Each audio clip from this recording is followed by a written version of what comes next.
Okay, these are digital video notes, customer Dunlap, low 659. This is a basement renovation. It's going to be kind of a mother-in-law apartment or studio apartment in the basement of the home. So we're at the sheetrock stage. We have the electrical and plumbing done. There's a few framing things that I want to show you, as well as some things about the floors and some other stuff. So let's start over here in this corner, refrigerator area against a brick wall. That is an accent wall. It's going to stay there. There's no build out to that wall. Measurements that I'm giving you on the drawing are correct as far as sizes with an adjusted measurement for the moldings. Basically, if you look here around the windows, I've given some little tick marks. That's 3.5 inch molding with a 3/4 inch build-in for the face frame on that. 3.5 inch molding is kind of a popular molding right now. It's that block craftsman style molding, fairly inexpensive, and it has a more modern look to it. A lot of people are doing those, so I'm just using that as a reference now.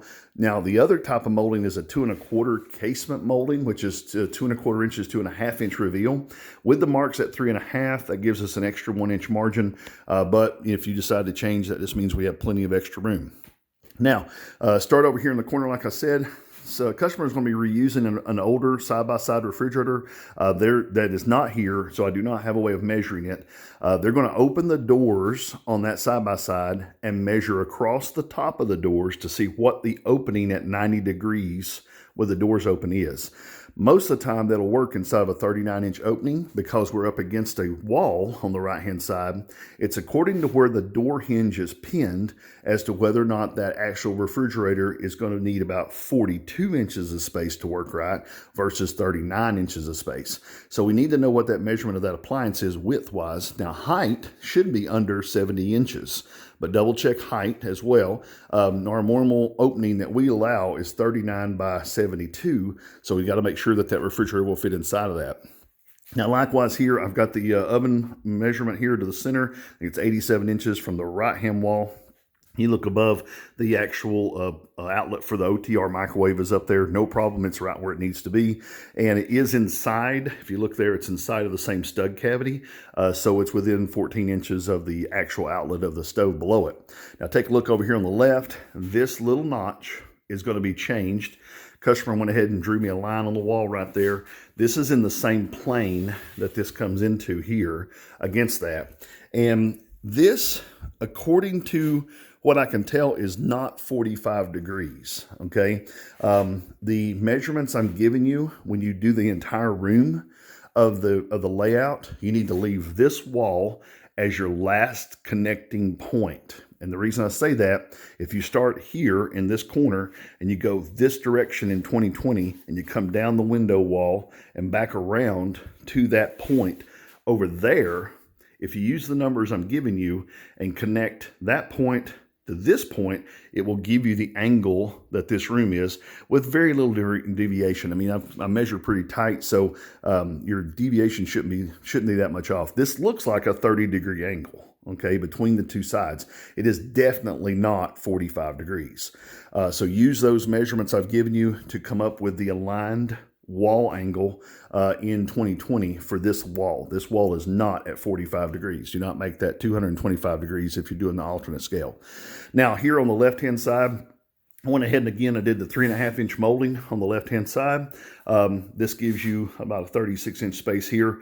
We talked about an ADA type sink base here with the scooped bottom so that you can have someone possibly in a sitting walker or a wheelchair that could use this without the doors and everything being in the way and the cabinet being too tall. An ADA compliant sink is actually a sink that has what they call rear exit or rear strainer basket or rear entry for the actual sink. So that sink itself is not an expensive sink, but I suggested we do like a 30-inch or a 27-inch single bowl sink, since we're talking about having a pedestal type dishwasher. That will give you more room around your sink on both sides. Right now, if that's 36 inches and you have a 33-inch double bowl sink, you've only got about 1.5 inches right here from the end of the sink to the end of the counter. And so there's really no room to set a glass there or anything. So a smaller single bowl sink gives you one larger sink, 25 by 18 or so, instead of two 18 by 18 double bowl sinks would be only 18 by 18 each bowl. And so that gives you a much better use of that if you're using a dishwasher. More counter space, less expensive sink, that kind of thing. Now, again, the angle is not 45, but if you're putting a dishwasher along this wall, it would be directly adjacent to the sink base here. And they're wanting to do maybe a drawer dishwasher, which means you'd have a 24-inch pedestal drawer underneath that. The dishwasher would sit on top of it. That's one option. There's also two other kinds of dishwashers. There's a normal 24-inch wide dishwasher. There's also an 18-inch wide condo or apartment size dishwasher. Now, according to how this pie shape here lays out with these two corner angles, that 18-inch dishwasher might be your best option because it's got as much room in it as the drawer. For sure will be less expensive, and it will give you more cabinet space on either side. Again, work with your customer on what your appliance package is before you start doing the design, because it's going to absolutely come into the design of this kitchen. Now, as far as the overall heights, the ceilings and stuff, all those things are all marked on the floor plans too. But as far as overall height of the cabinets, the customer is planning on sheetrocking the ceiling. I would say you stay inside of that 84-inch height. That gives you a better budget line. It also gives you more manageable height for an older person to reach and use. Going to the ceiling with the cabinets in this room, you'd have to climb on a ladder or something to get up to that height, the 8-foot height or whatever. So I would definitely suggest the standard 30-inch upper cabinet, maybe the 36, but I wouldn't go much taller than that because, again, it's plenty of cabinet space in here. There's plenty of wall storage space. And you do go tall with them, you're going to have problems with that receptacle right here. If you look, there is a vent right here that is right at 12 inches off that wall. So the closer we get to that, the more problems we're going to have with dust and all kinds of accumulation and stuff from the air blowing up above it. Okay, I think that's pretty much got you everything you need for this one. If you have questions about the kitchen, small, but it's deceptively, kind of complicated. So if you have questions about the kitchen, give me a call at 423-650-1051. Have a great day.